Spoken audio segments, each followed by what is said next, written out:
Psychotronics, as it is at the present. Right now there is a shift being deployed from the usual mind control of the masses by TV news and movies to being governanced by pure psychotronics. Even if informed about this massive shift to a new psychotronic form of shaping the people's way of life, their thinking and acting, we all will be unable to fathom the extent of the technology now deployed against every one of us.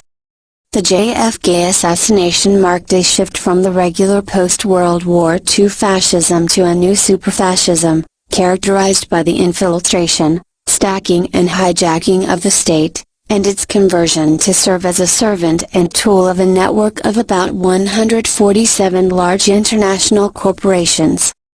The corporations in this network have been controlled by CEOs, who usually shared membership in numerous other boards of directors, thus creating a set of interlocked boards that gravitated to the same overall globalist New World Order agenda.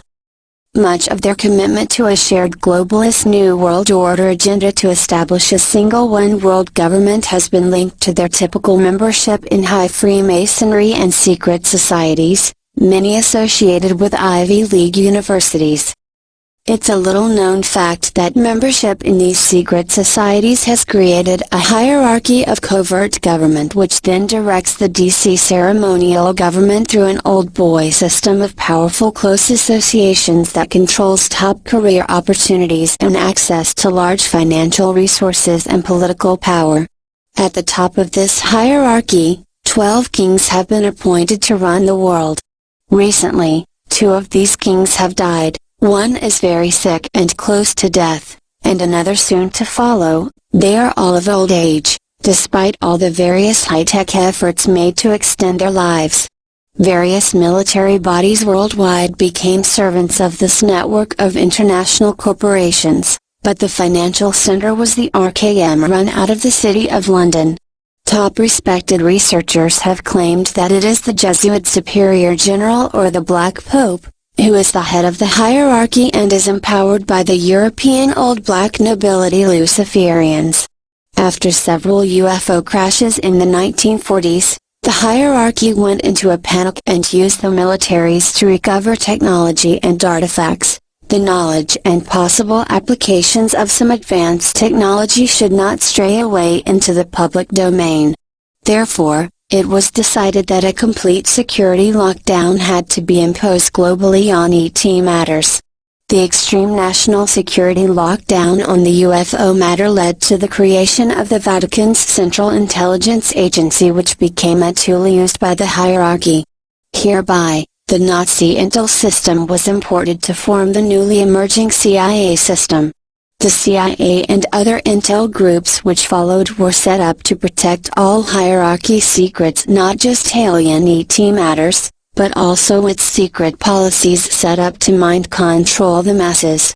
As the numerous companies and services became involved in dealing with the back engineering of exotic high-tech artifacts and the application of that technology to electronics, communication and defense, controlling hands of governments became larger, more secret and more powerful. We may call this conglomeration, the secret shadow government, SSG, that surely coexists and is or is not, part of the traditional Rothschild empire. The SSG did not want to stop using Hollywood, the controlled major mass media, CMMM, and the educational systems for mind-controlling the masses, but shifted their emphasis to psychotronics in the early 1980s. In any event, in the late 1980s, the electrical system of the human brain was successfully hacked and the technology by which to do it remotely was developed, commercialized and deployed. These devices are now being manufactured and sold by certain defense contractors to agencies and entities. They are now being deployed in every major public school, home, retail store, restaurant and basically everywhere. So, have this in mind, when using your Wi-Fi modem, to get connected to the internet. As funding grew, so did the secrets and the development of very advanced weaponry including various kinds of psychotronics, some designed to replicate the hierarchy's use of satanic trauma to murder the soul of selected mind-controlled child inductees. Former top CIA scientist Robert Duncan, Ph.D. has rightfully claimed that the human brain has been hacked and can be externally entrained. He has disclosed as much as he is able.